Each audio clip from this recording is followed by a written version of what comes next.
इपिलिप्सी, तो मस्तिष्क का रोग है ये इपिलिप्सी एक प्रकार का। हालांकि हमारा उद्देश्य हमेशा से आपको ट्रीटमेंट सिखाना है, इसलिए जितनी जरूरत है उतनी आपको बताने की कोशिश करेंगे कि इसमें मुख्य रूप से होता क्या है, और इसके कई टाइप्स होते हैं एपिलेप्सी के। ठीक है, अब इसमें जो है कैसे हम इसको ठीक कर सकते हैं, कैसे इलेक्ट्रोपैथी द्वारा ठीक हो सकती है, तो हमने इस चिकित्सा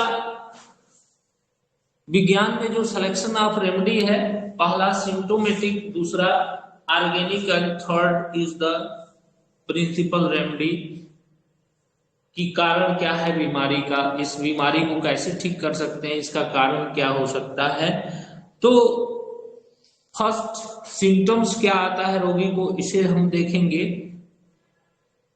तो इसमें होता है कि रोगी को जब ये रोग होना होता है, जब आक्रमण का समय होता है रोग होने का, तो भय से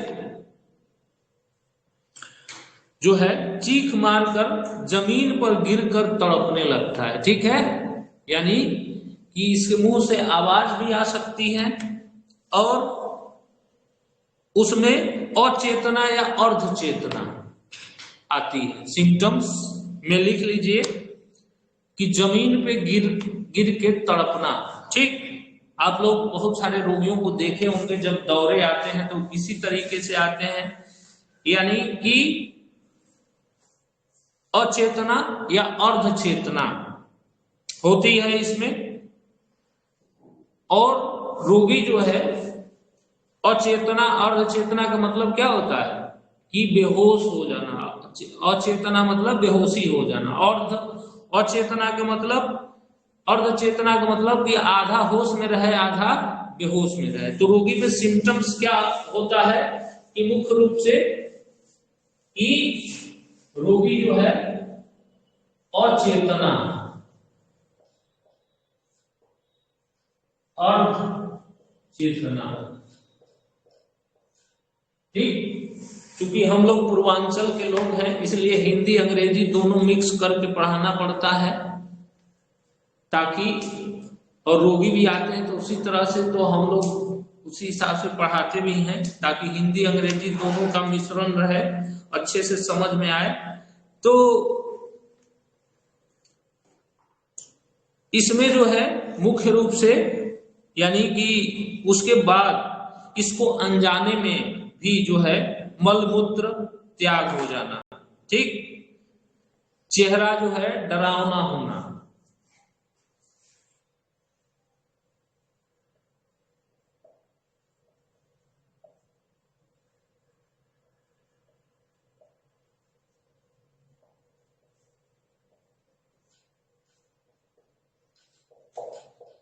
चेहरा नीला पड़ना,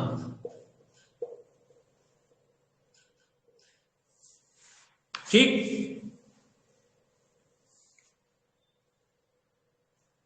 नेत्र के जो बकोट हैं कभी कभी ऊपर आंख खुला दिखता है, देखे होंगे, नेत्र का खुलना बंद हो जाना, नेत्र का खुलना बंद हो जाना, हृदय में धड़कन, श्वास कष्ट, जिह्वा बाहर आ जाना, दांतों से दबने के कारण जिह्वा का कट जाना, ठीक, जिससे रक्त का बह जाना, मुंह खुला रहना, बंद होना, मुंह से फेन, झाग जैसा, जिससे मुंह से झाग आना, ठीक,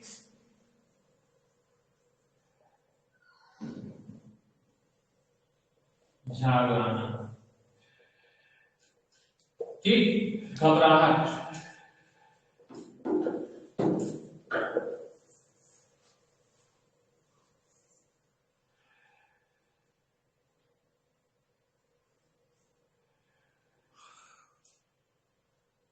जीभ जीभ बाहर आना, जीभ बाहर आना, दांत से कट जाना, मुंह का न खुलना, यानी कि मल्टीपल सिम्टम्स इसमें आते हैं। मुंह का न खुलना, ठीक है, खुलना, कोई तरह के सिम्टम्स आते हैं इसमें देखने को मिलता है कि मुंह नहीं खुलेगा, एकदम से रोगी जो है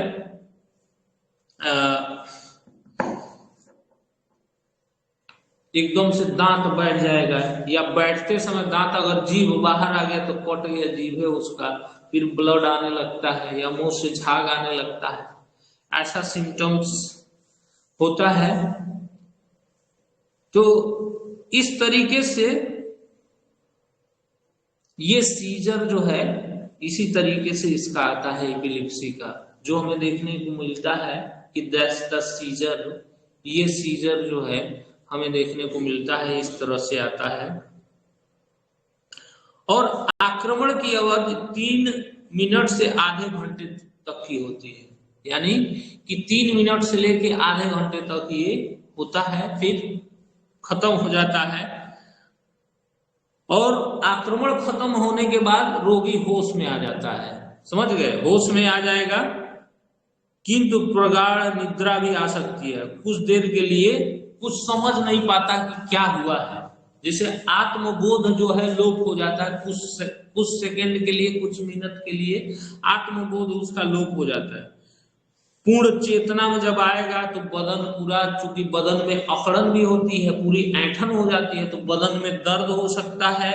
और क्या हो सकता है कि कटी हुई जिह्वा और तमाम सारी कपड़ा अस्त व्यस्त रहेगा, तो उसे अपने दौरे का अनुमान हो जाएगा कि हमें लग रहा है कि दौरा आया था। समझ गए बात को?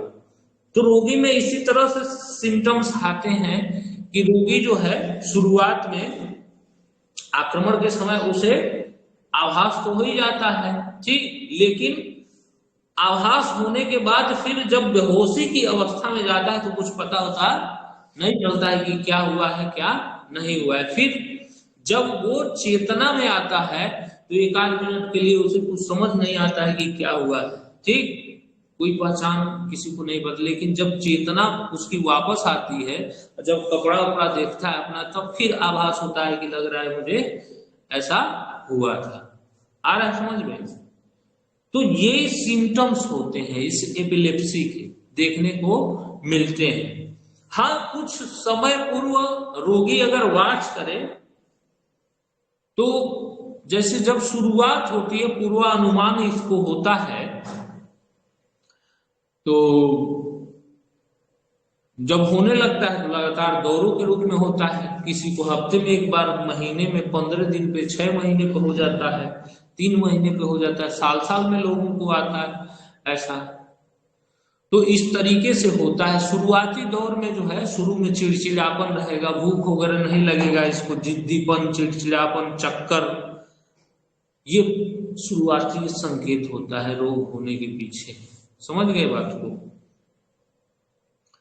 तो आक्रमण के समय जो है विभिन्न प्रकार के रोगी को शब्द सुनाई देगा, साउंड, और ये सब विजुअल्स, चिंगारी वगैरह बहुत वस्तुएं दिखाई देना, जैसे आंख के आगे लगेगा कि अंधेरा हुआ है या कुछ चमकने टाइप दिख रहा है। तो दैट्स द सिचुएशन के starting phase of this disease, यानी कि वो सिचुएशन है, वो फेज है कि बीमारी की शुरुआत हो रही है। तो ऐसा जो है हमें देखने को मिलता है। अब इसमें जो है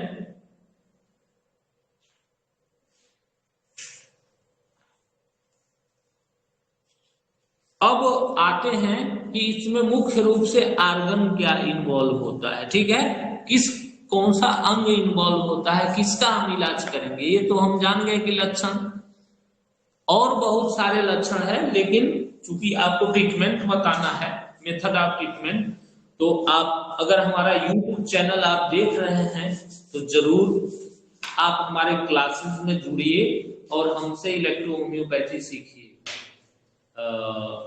हम लोग इलेक्ट्रो होम्योपैथी बहुत ही आसान भाषा में सिखा रहे हैं, हमारे ग्रुप से जुड़े और इलेक्ट्रो होम्योपैथी सीखें। तो इसमें जो है मुख्य रूप से क्या इन्वॉल्व हो रहा है, जब ध्यान दोगे तो देखोगे कि नर्वस सिस्टम, ठीक, यानी कि तंत्रिका तंत्र इसमें इन्वॉल्व हो रहा है, नर्वस सिस्टम, यानी कि तंत्रिका तंत्र इन्वॉल्व हो रहा है इसमें, इसकी तंत्रिका तंत्र इन्वॉल्व हो रही है। प्राथमिक जो अंग है वो तंत्रिका तंत्र है। अब जो है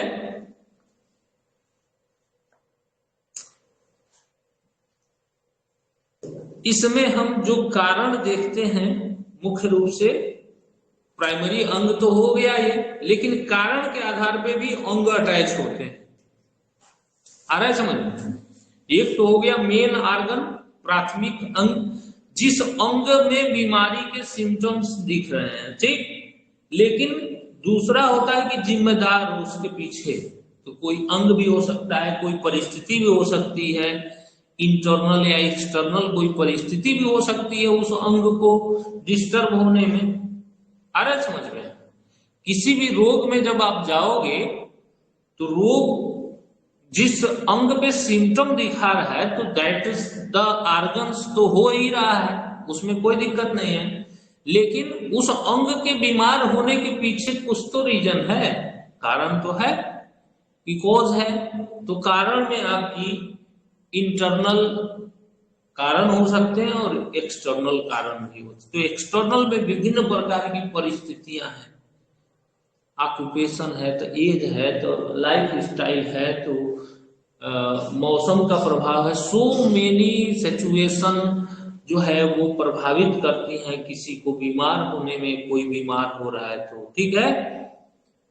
तो अगर हमें रोगी को ठीक करना है तो क्या कि कारण हमें खोजना होगा।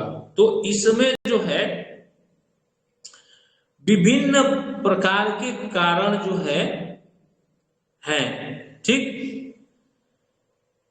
तो इंटरनल और एक्सटर्नल कारण में अगर इसको हम बांटते हैं, इंटरनल और एक्सटर्नल, समझ गए बात को? इंटरनल और एक्सटर्नल कारण में इसको अगर बांटते हैं तो आंतरिक कारण क्या क्या हो सकता है, आ रहा है समझ में? आंतरिक कारण हमें क्या क्या देखने को मिल सकता है? तो आंतरिक कारण में आपको इंट्राक्रेनियल इन्फेक्शन, यानी कि किसी प्रकार का इंट्राक्रेनियल इन्फेक्शन, लिख लीजिए इंट्राक्रेनियल इन्फेक्शन, सेरेब्रल ट्रोमा, मानसिक आघात, सेरेब्रल ट्रोमा, यानी कि disease of the brain, the first cause, it is a internal cause. आ रहा है समझ में? ये आइडेंटिफाई करना पड़ेगा। अगर आपको रोगी को ठीक करना है तो हमें आइडेंटिफाई करना है, समझ गए बात को? अगर रोगी ठीक करना है तो आइडेंटिफाई करना पड़ेगा उसको। तो क्या हो सकता है कि सेरिब्रल ट्रोमा, ब्रेन ट्यूमर, लिखते चले जाइए, ब्रेन ट्यूमर। उसके बाद vascular disturbance, vascular, vascular means कि रक्त संचार में कोई गड़बड़ी हो जाए, आ रहा है समझ में? ब्रेन में रक्त संचार में गड़बड़ी हो जाए, वैस्कुलर डिस्टरबेंस।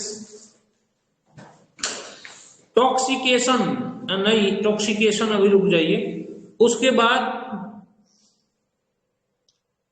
बच्चों में दांत निकलने, डेंटेशन, दांत निकलने में भी कई बार बच्चों के, जो इन्फेंटाइल कन्वर्जन मैंने पढ़ाया था तो उसमें डेंटेशन भी एक कारण था ना, जो इन्फेंटाइल कन्वर्जन पढ़ाया था, तो वही चीज मैं बता रहा हूं, इंटेस्टाइनल वर्म।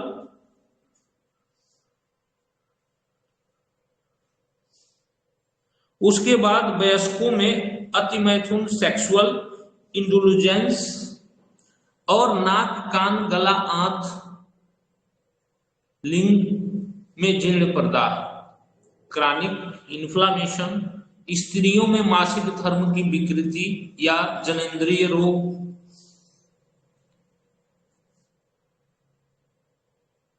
ये तमाम तरह के आंतरिक कारण हैं, ये कैसे आप खोज पाएंगे? तो ये वैसे खोजेंगे जैसे कि आप taking the history of the patient, the personal previous or the disease history. आ रहा समझ में? हमने आपको बताया है सारी चीजों को, जिसको ना समझ में आया हो आज भी रोगी देखना, तो फिर भी जो है आप हमसे ले सकते हैं व्यू, आज भी आप हमसे व्यू ले सकते हैं कैसे रोगी देख रहे हैं, कैसे रोगी देखा जाता है। समझ गए बात को? जिसको भी ना समझ में आ रहा है तो पूछ सकते हो हमसे कि हम रोगी कैसे देखेंगे, ये चीज की पूरी जानकारी तुमको देंगे। प्रेजेंस ऑफ माइंड रखो, समझ गए? अब इतना सारा कारण है तो तुम्हें खोजना है, तो खोजना है तो तुम्हारे पास ज्ञान बुद्धि होना चाहिए। कैसे खोजेंगे? तो खोजने के प्रोसेस हैं, तरीके हैं कि कैसे खोजना है। समझ गए बात को? तो इसको सीखो। नहीं सीख पा रहे हो तो पर्सनल आके सीख सकते हो, तुम समझ सकते हो उसको, ठीक है? तो ये सारी चीजें, इतने सारे कारण हैं जो हम देखते हैं कि इतने सारे कारण जो है हमें देखने को मिल रहा है कि इतने सारे कारण हैं। उसके बाद मेनी टाइप ऑफ द इपिलिप्सी होते हैं, जो डिटेल में पढ़ाएंगे जब इपिलिप्सी नर्वस सिस्टम की डिजीज, तो आपको हम पढ़ाएंगे। इसमें बस ट्रीटमेंट आपको बता रहे हैं, तो इसलिए इतना ही समझने का प्रयास करिए जिससे कि आप ट्रीटमेंट कर सकते हैं। समझ गए बात को? अब एक्सटर्नल कारण में जो हम देखते हैं तो उसमें टॉक्सिकेशन,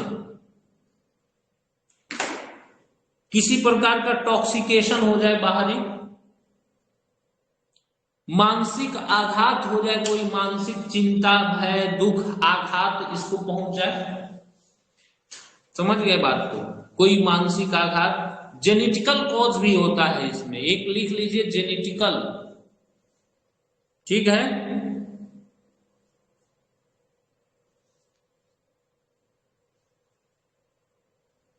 जैसे साइको होती है, जैसे मानसिक आघात के कारण होती है, तो वो साइको इपिलिप्सी होता है। उसमें कोई मानसिक आघात हो जाए, किसी ने कोई मानसिक आघात दे दिया हो किसी को, समझ गए?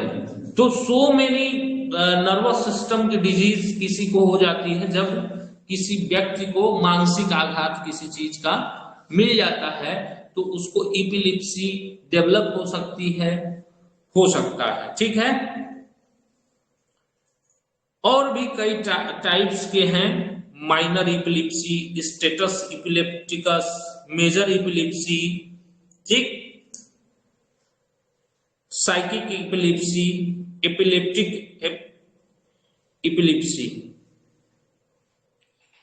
तो ये तमाम तरह के इपिलिप्सी हैं, लेकिन कारण मैंने आपको स्पष्ट कर दिए, तो समझ गए बात को हमारे?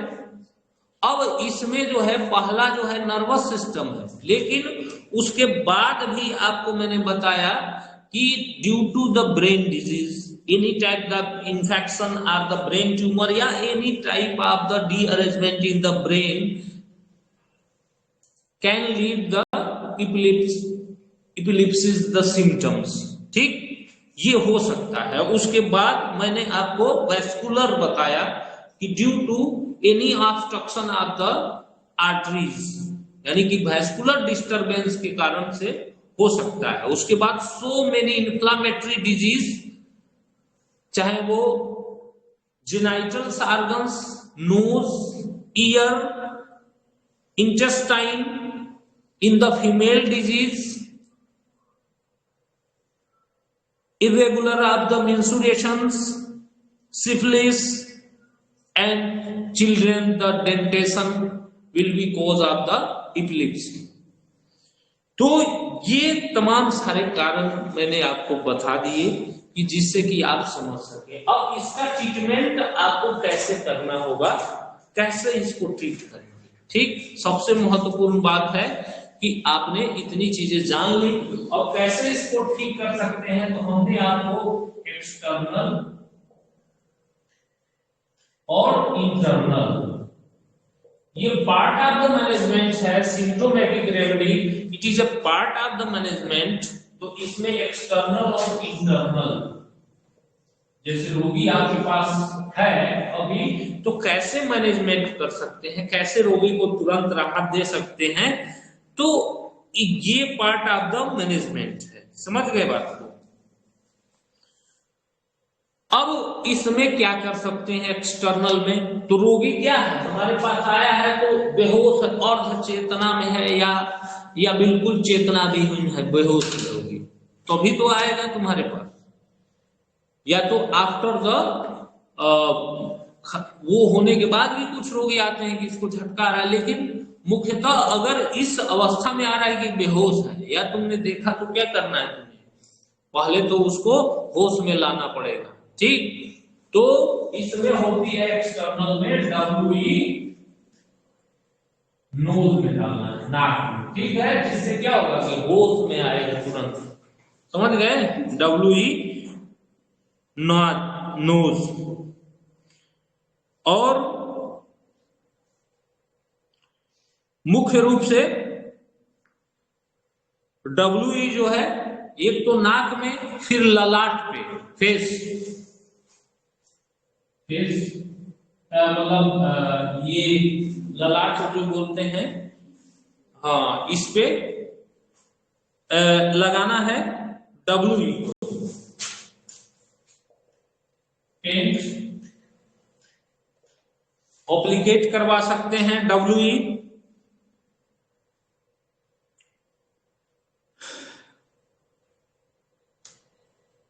और आरी और वाई ऑल्टरनेट करके, ठीक, जो ये गर्दन की नसें होती हैं, आ रहा है समझ में, आरी और वाई जो प्रधान प्रिंसिपल नर्व होती है, उस पे आरी और वाई जो है एप्लीकेट करवा सकते हैं।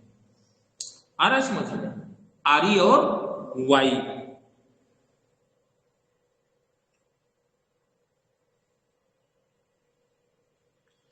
और इसमें मुख्य रूप से जो महिलाएं हैं, मान लो कि महिला है, स्त्रियों में जो है बी, जी और डब्ल्यू का पेंट करना है, पुरुष में डब्ल्यू और वाई का, लेकिन अगर महिला है तो बी, जी और डब्ल्यू। समझ गए बात को।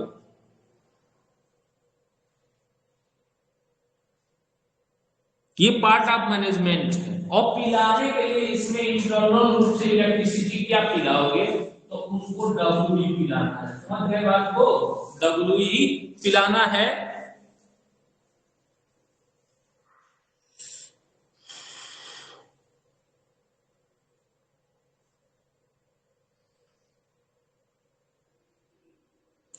डब्ल्यूई उसको पिला सकते हो, और जरूरत पड़ने पर इसमें आरी और वाई का उपयोग लिया जा सकता है। समझ गए बात को। तो बड़ा सचेत होकर चिकित्सक को लेना चाहिए। मूल रूप से वाई चलना चाहिए, इसमें वाई चलाया जाता है। समझ गए, लेकिन कभी कभी होश में लाने के लिए आरी भी देना पड़ता है। वो सिद्ध चिकित्सक ही करे तो बेहतर है, बढ़िया तरीके से। लेकिन उसमें डब्ल्यूई आराम से चला सकते हो, डब्ल्यूई तुम्हें चलाना चाहिए। चूंकि कई रोगियों को हमने ठीक किया है उसी तरीके से अपने अनुभव के आधार पे, तो मैं बता रहा हूं आपको। अब इसमें जो है क्या क्या दवाइयां जो हैं हम चला सकते हैं, कैसे कैसे इसको ठीक किया जा सकता है। तो अब आते हैं कि ऑर्गेनिक रेमेडी, अंगों की दवाई, कि अंगों की क्या दवाई चल सकती है। अंगों की यानी कि अंग, कौन से अंग बीमार हैं तो कैसे हम करेंगे। तो फर्स्ट ऑफ ऑल क्या है कि नर्वस सिस्टम है यहाँ, ठीक। तो नर्वस सिस्टम की दवाई क्या है, नर्वस सिस्टम की दवाई मुख्य रूप से हमारी F1 होती है। F1 होती है नर्वस सिस्टम की दवाई। और क्या होती है, F10 नंबर 10, F10 और F1। फिर तुम्हें दिखा कि क्या हो रहा है यहाँ पे, कि वेस्कुलर सप्लाई ठीक नहीं है यहाँ पे, तो यहाँ पे क्या होती है, A1 होती है। समझ गए, A1 होती है।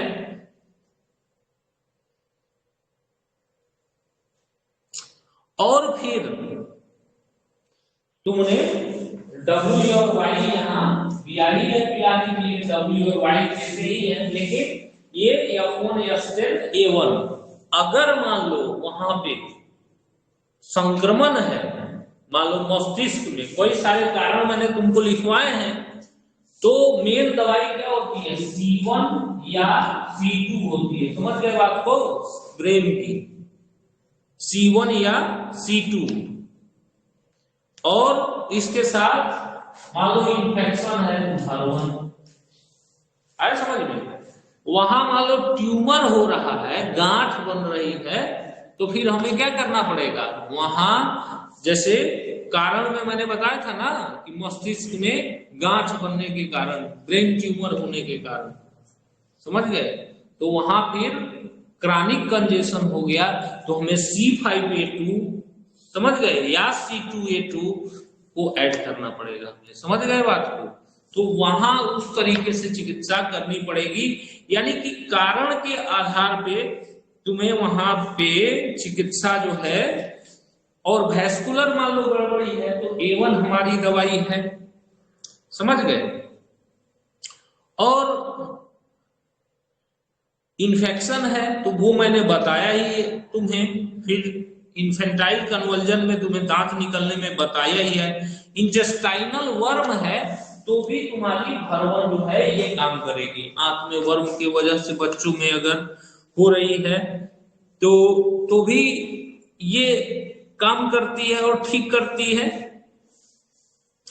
उसके बाद मुख्य रूप से हम कॉन्स्टिट्यूशनल रेमेडी में जाते हैं, तो S1 और A3 जरूर खाने वाले, S1 और फिर A3, that is the constitutional remedy of the patient, S1 and A3। समझ गए कि उसके कॉन्स्टिट्यूशन के आधार पे हम S1 और A3 दवाई उसको देते हैं।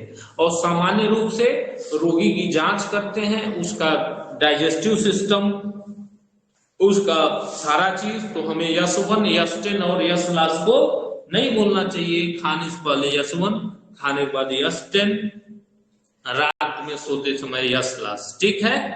तो ये मुख्य रूप से ये जो दवाई है ये इसी रूप में आप उपयोग करेंगे, C1 C2 C5, ठीक। भेनवन भी उपयोग होता है, तो आपको कब करना है, ये भेनवन भी उपयोग होता है इसमें, ठीक। तो कारण के आधार पर उपयोग होता है। अब मान लीजिए कोई जो कारण आपको मिले उस हिसाब से दवाइयां, लेकिन आपको सिलेक्शन ऑफ रेमेडी मुख्य रूप से इसी तरीके से आप करेंगे, रोगी में सिलेक्शन ऑफ रेमेडी इसी तरीके से आपकी होगी और आसानी से आप रोगी को ठीक कर सकते हैं। इसमें डाइल्यूशन जो है ये depend upon the acute, subacute and chronic phase of the disease, the dilution depend upon this, ठीक। तो इस तरीके से आप रोगी की चिकित्सा इलेक्ट्रो होम्योपैथी में आसानी से एपिलेप्सी की कर सकते हैं। ये मैंने आपको शॉर्ट में बताने की कोशिश की है। डिटेल जानने के लिए हमारे क्लासेस से जुड़िए और इलेक्ट्रो होम्योपैथी